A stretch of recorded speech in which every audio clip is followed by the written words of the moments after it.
I just wrote down 6 points. First, I want in section 64D 4.009, if the Bureau could make certain to update the FPL to 2011, which is a higher amount than 2009. I support the proposed changes to the definition of household, which it's a measure which also ends the practice of discrimination against LGBT families in Florida.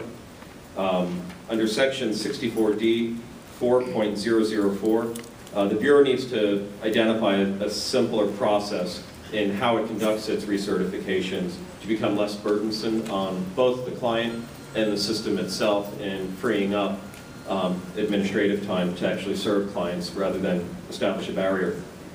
Under section 64D 4.013, oppose any further restriction of eligibility. It's been argued today already that patient assistance programs provided by the pharmaceutical companies are not a guaranteed funding stream.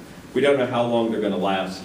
Any reduction in the wait list is clearly artificial as far as a sign or indicator of need. The need is out there, and I'll argue that while we have a wait list, it actually identifies what our real need out in the community is about who to help.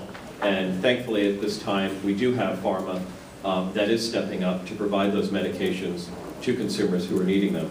So I would be against any reduction, because what we do is we fail to then have a way to track those lives who are no longer on a wait list and no longer eligible. We basically turn our backs on them as a system. If the state is going to record every HIV infection in the state, it should also bear the burden to successfully link HIV-infected people to care and treatment. Item number 5, 64D 4.006, under the rights section. Consumers in the state do not have a clear understanding of their rights under these HIV/AIDS programs. As a member of the state's ADAP Formulary Advisory Work Group, as an ADAP consumer to that work group, I have argued since 2009 that the state needs to do a better job at just even making clients have a better understanding to know when they should be getting their medications by from the moment they do a refill. Last week, or before I went away on vacation, I dropped off a medication prescription for an opportunistic infection I'm now dealing with, but there's no standard, or there's no guarantee date as to when the program will have that medication to me. So if you're dealing with an infection of some sort, need an antibiotic in a timely basis, your progression of whatever is affecting you will get worse during that time until the state mails it to a local bureau for you to access that.